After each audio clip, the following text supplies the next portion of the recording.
The National Mobilization Committee to End the War in Vietnam was an organization founded by SDS, the Student Democratic Society, and the Yippies, the Youth International Party. Its goal was to end the war in Vietnam through different protests across the country. It was also later nicknamed the Mobe.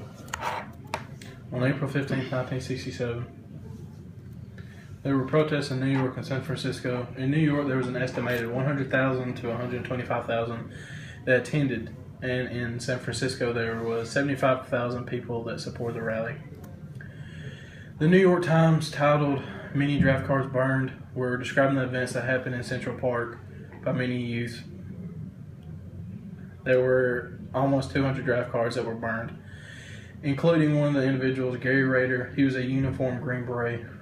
Days later, he was arrested by FBI agents in his home at Evanston, Illinois. And there were many leaders that delivered speeches in New York and San Francisco. Leaders such as Martin Luther King Jr., Floyd McKissick, Stokely Carmichael, and Dr. Benjamin Spock. And the National Mobilization Committee to End the War in Vietnam was also known as the Mobe. It was an organization trying to end the war in Vietnam, and it also tried to show people why America should not be in the war.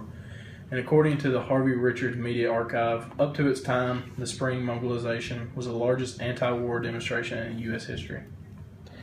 The next year, the March on the Pentagon that took place on October 21st, 1967. Over 100,000 people came together to protest at the Pentagon, but where there was a huge group working together, there's always a leader or leaders. The people who gathered at the Pentagon were led by the huge activists such as Ed Sanders, Abby Hoffman, Allen Ginsberg, Jerry Rubin, and David Dellinger. Probably the most interesting and fascinating part of the whole entire protest to me was the levitation of the Pentagon. Over 35,000 people from the 100,000 gathered all around the Pentagon to perform an exorcism on it and also try to levitate it and get rid of all the evil within it to possibly end the war. A historical event to brighten the future. The historical event not only opened our nation's eyes, but it opened the world's eyes to a very unique event. No one had ever actually gathered for a protest to do anything like an exorcism to end anything such as war.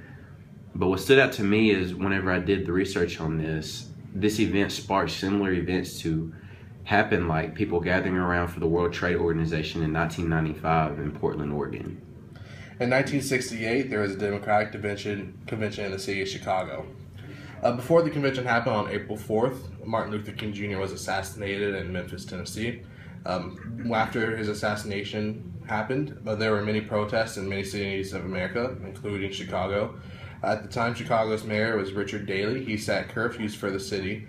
And then when people started looting and killing and vandalizing and breaking in, Mayor Daley told the police to shoot to kill any arsons and shoot to cripple any looters.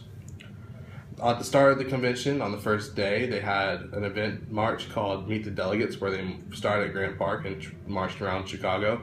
That night at Grant Park, they also had a Festival of Life, which was a festival that they had a lot of local bands play at. The city of Chicago issued a curfew, and after the curfew, the police came into the park with batons and tear gas to move the protesters out of the park. Monday, August 26th, protesters gathered around the police station on 11th and State. The police pushed them out of the police station and up to the General Logan statue. Then the police also took that. The protesters at Lincoln Park, which was where the General Logan statue was at, built a barricade to keep out the police, but the police got through. The police used tear gas and batons to get the protesters out of the park again. On Tuesday, they had an unbirthday party for Lyndon B. Johnson, and then that night at the park, they had 2,000 protesters along with 200 clergymen of the local churches and a 12-foot cross.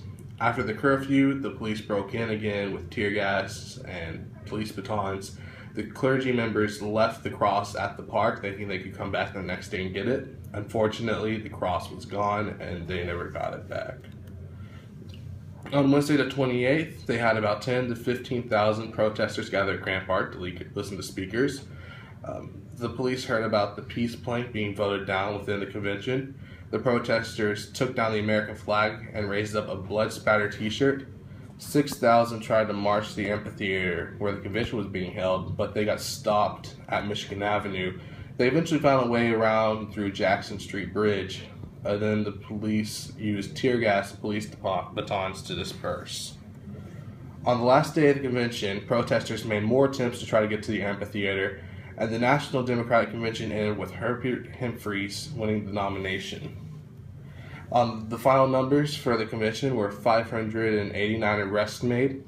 There were 100 reported protesters injured, and there were 119 injured police officers.